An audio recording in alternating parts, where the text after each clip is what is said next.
আসসালামু আলাইকুম ওয়া রাহমাতুল্লাহ। আপনাদের সাথে কথা বলছি প্রফেসর ডক্টর মোহাম্মদ মহিউদ্দিন উজ্জ্বল। বাংলাদেশের অর্থনীতি, রাজনীতি, সমাজনীতি এগুলো আমাদের আলোচনায় থাকে। আপনারা নিশ্চয়ই একটা খবর খেয়াল করেছেন, ডেইলি স্টারের সম্পাদক, বাংলাদেশ সম্পাদক পরিষদের সম্ভবত খুব শীর্ষ একজন ব্যক্তিত্ব, তিনি একটা কথা বলেছেন, বেনজির আহমেদের কুকর্ম আমরা কিন্তু জানতাম, কিন্তু রিপোর্ট করতে সাহস পাইনি। কারণ ওই সময় যদি এই ধরনের একজন পাওয়ারফুল আইজিপি সাংবাদিকদের কিছু করতো, তবে কি সরকার আমাদের পাশে এসে দাঁড়াতো? সরকারের প্রতি আমাদের সেই আত্মবিশ্বাস নাই, তাই আমরা রিপোর্ট করিনি। তাহলে কি দাঁড়াচ্ছে, মানে আমি যেটা বলেছিলাম এই পরিপ্রেক্ষিতে একটা কথা বলেছি, যারাই পাওয়ারফুল হয় তারা এই পাওয়ারফুলদের সহায়তা পেয়েই অনেক বেশি পাওয়ারফুল হয়। তাহলে এই বেনজির অথবা হাসিনা যে পাওয়ারফুল হয়েছে, তারা এই ডেইলি স্টারের, মাহফুজ আনাম বা প্রথম আলোর মতিউর রহমান এদের সহযোগিতা নিয়েই, এরকম সরকারের সচিব, আমলা, পুলিশের আইজিপি সবার সহযোগিতা নিয়েই এটা করেছে। চোরে চোরে মাসতুতু ভাই, বেসিক্যালি ভাই ব্রাদার কেন্দ্রিক একটা লুটপাট তন্ত্র, ক্রিমিনাল গ্যাং এভাবেই ফর্ম হয়।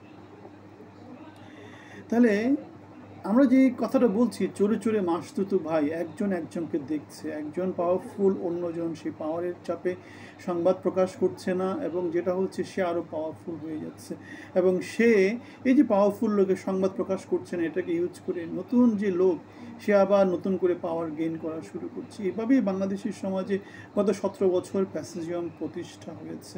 সুতরাং সম্পাদক মাহফুজ আনাম ডেইলি স্টারের তিনি যেই কথাটা বলছেন, সেই কথাটা হচ্ছে ফ্যাসিজম প্রতিষ্ঠা করা, ষড়যন্ত্র প্রতিষ্ঠা করার যেই পুরনো কৌশল, যেই সংস্কৃতি আমরা হাজার বছর ধরে দেখে আসছি, ক্ষমতা অর্জন করার যে কূটকৌশল আমরা হাজার বছর ধরে দেখে আসছি, সেটারই নতুন একটা উদাহরণ। এমন কিছু না, তারা এমন কিছু করেননি যেই জন্য তাদেরকে আমাদের লিজেন্ড ভাবতে হবে, যে জন্য তাদেরকে আমাদের নেতৃত্ব স্থানীয় পদে তাদেরকে রেখে দিতে হবে এবং তাদেরকে পূজা করতে হবে।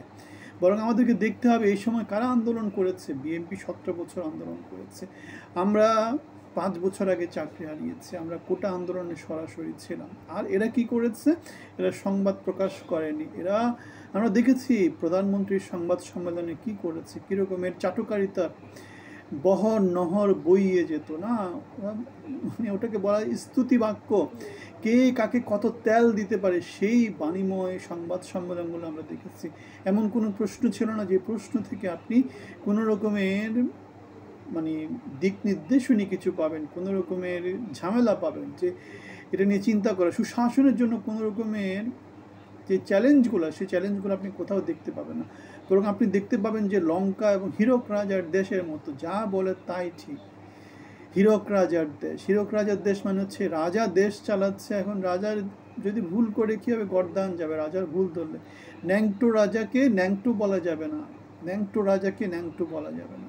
কিন্তু আমাদের মতো লোক, বিএনপির মতো লোক, তারা কি করেছে?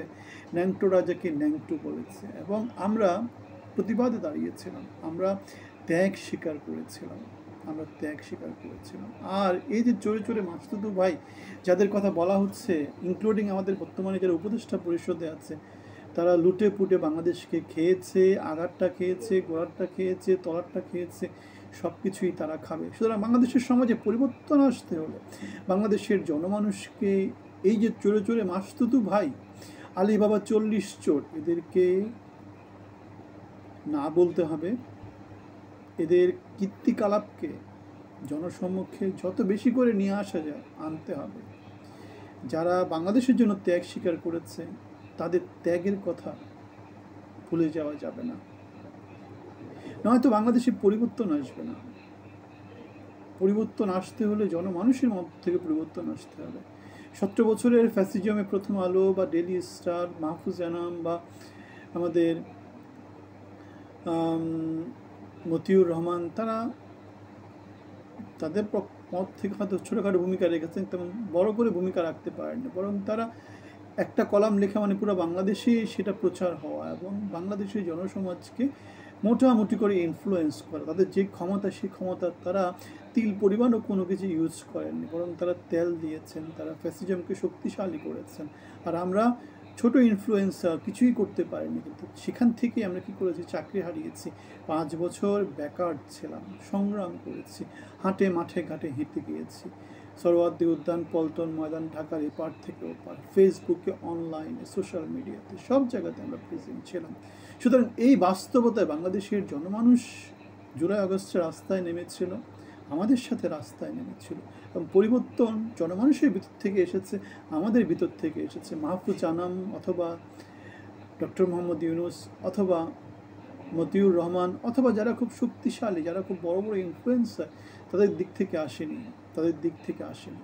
সুতরাং জনমানুষের ভূমিকা রাখা বন্ধ করা যাবে না, ত্যাগ স্বীকার করা বন্ধ করা যাবে না।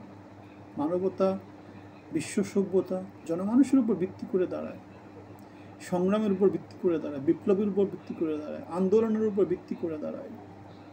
ভালো থাকবেন। আমরা একটা ব্যানারের কথা বলি, জনগণের বাংলাদেশ, মানবিক বাংলাদেশ। আমাদের সাথে অংশী হওয়ার আমন্ত্রণ থাকলো।